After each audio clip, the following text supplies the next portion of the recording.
The movie begins with Zeus telling us about his son Perseus, his victory over the Kraken and his refusal to rule at Zeus's side, and choice to live out his days as a human.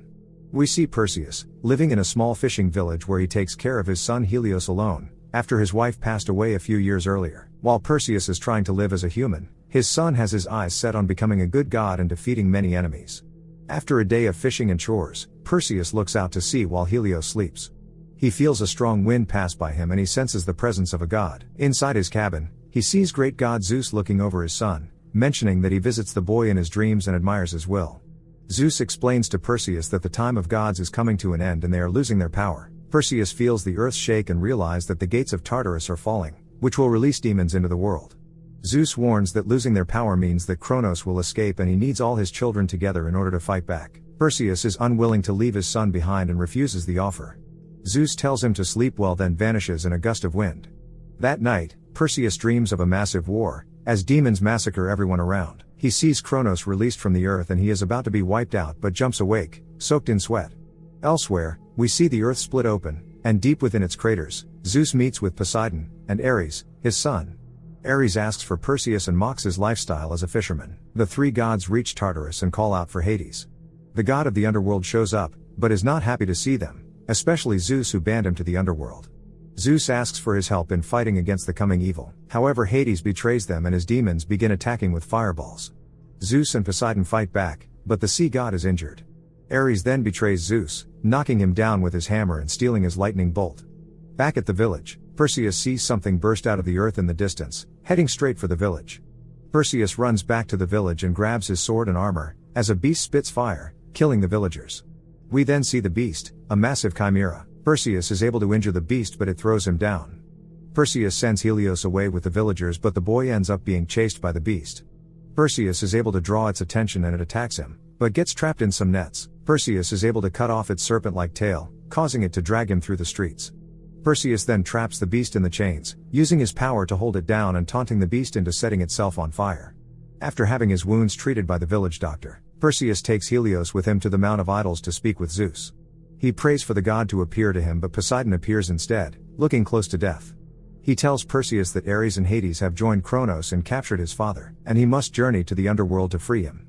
Perseus doubts himself as he is half god, but Poseidon tells him to find his son, Agenor, who is living with Queen Andromeda. Poseidon tells him to look for the fallen one and passes the rest of his power into his staff, giving it to Perseus. In the underworld, Hades watches as Ares binds Zeus in powerful chains.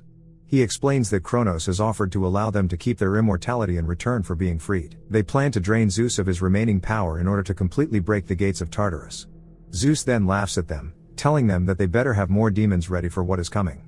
Perseus is saying goodbye to Helios when a black Pegasus lands before him. He mounts it and rides out looking for Queen Andromeda.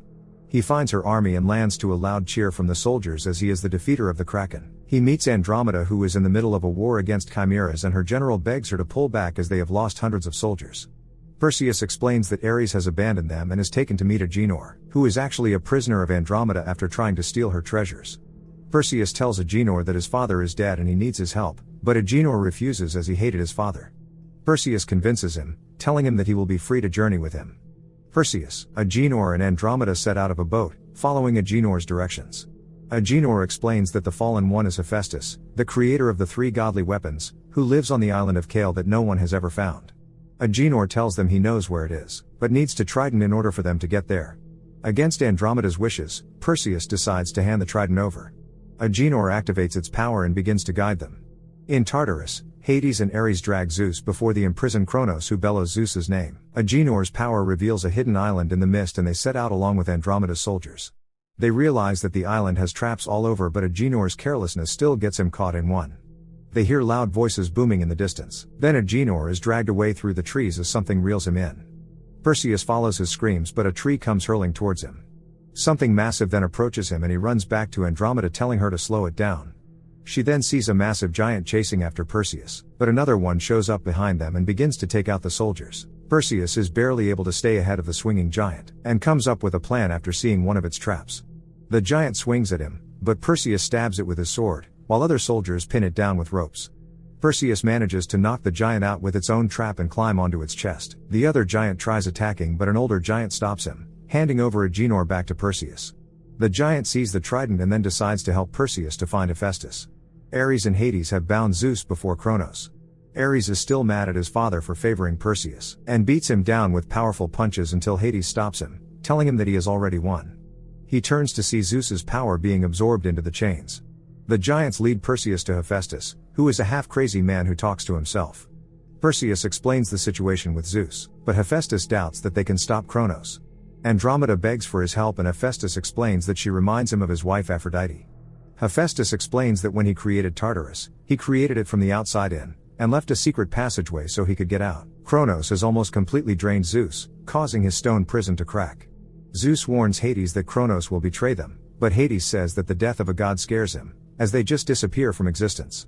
Hephaestus then leads the warriors to the entrance to Tartarus, explaining to them that he designed it to mess with their fears so they should stay aware. Before they can enter, Ares descends in a blast. He takes out Andromeda's soldiers with ease before approaching Perseus. Meanwhile, Hephaestus unlocks the door to the underworld, telling them to hurry, but Ares uses his hammer to knock down Perseus and Agenor before easily taking out Andromeda. Perseus tries to fight but Ares is too strong. Hephaestus then uses his staff to hold the door open before sacrificing himself. Agenor gets a hit in and the three run past the closing door as Ares kills Hephaestus with Zeus's lightning bolt. The three demigods then follow Hephaestus's directions, and begin to hear voices around them. Agenor gets them lost and the walls suddenly begin to close in around them. They try to find their way out, realizing that the maze is shifting around them. Andromeda gets stuck between two rocks, but Perseus and Agenor use their strength to save her, but Perseus ends up falling into a deep cavern as a result. He recovers and sees a vision of Helios coming towards him, asking him if it is cold. Perseus is then attacked by a massive beast, trying to gouge him with its horns. He evades the attacks and manages to break the monster's horns before killing it with his sword. The maze shifts around him and Andromeda and Agenor meet up with him. In the distance, Kronos has completely drained Zeus, who is now great and aged. He begs Hades to forgive him for his banishment and reminds him of the good inside, but Ares attacks Hades, knocking him down. The two gods battle and fall into the depths of Tartarus. Perseus finds Zeus and tries to free him, as Kronos begins to awaken. Perseus uses Poseidon's trident to free Zeus, but Ares returns and begins to attack. He knocks Andromeda back with a massive blow but Hades returns and pins him using his pitchfork. Ares stabs Hades and gets the upper hand and throws the pitchfork into Zeus's of the underworld. Perseus and Agenor bring a weakened Zeus to a tent, and the dying god explains that Kronos will be coming for him, and only using the three godly weapons combined can beat him. Realizing that the last piece, Zeus's thunderbolt, is being held by Ares, Perseus prays to him, summoning him to battle at the temple of the gods. Perseus then sets out on his Pegasus to the temple to fight. On the ground, Andromeda has gathered her armies and is preparing to defend against the onslaught of demons, now that Tartarus has been opened. In the distance, they see a massive volcanic eruption, sending demons hurling towards them. They manage to fight back, but the demons are too strong, one demon wiping out many soldiers. Perseus arrives at the temple and sees that Ares has taken Helios captive, telling him that his son will watch him die. The battle is intense, but Ares quickly gets the upper hand and begins to beat down Perseus, using him as a battering ram. On the battlefield, Andromeda charges forward with her army but she is quickly knocked down by a demon. Hades secretly visits Zeus, telling him that he forgives him for his banishment. Hades then shares his power with Zeus who is immediately healed. The two gods then charge the battlefield, taking out demons with their power, heading for Kronos. Inside the temple, Ares beats Perseus down. Helios then steps up with a sword to defend his father. Ares steps towards him but Perseus tackles him to the ground, using a blade to stab the war god in the heart. Perseus then finishes him off using the lightning bolt, turning him into dust. The son of Zeus then unites the three weapons, creating a legendary weapon called the Trium, surging with energy. Kronos has emerged from the volcano and has his sights set on Hades. Zeus unleashes a powerful strike against his father but the Titan responds by leveling a mountain. Perseus then flies in, barely dodging a volcano attack meant for Hades, but Kronos does not realize him. Hades and Zeus then summon a massive strike, knocking Kronos off balance. Perseus is able to get in close and fly down the Titan's throat and release the Trium, blowing the massive Titan into bits. Afterwards, Perseus finds a weakened Hades and Zeus. He tells Perseus that there will be no more gods and bids him farewell as he turns into dust. Later, Perseus and Helios stand together. The boy tells his father that being a fisherman may not be so bad, but Perseus hands him a weapon, telling him that he is the grandson of Zeus and will be a great warrior. Remember to subscribe and turn on notifications, so you can watch more movies like this. Thanks for watching.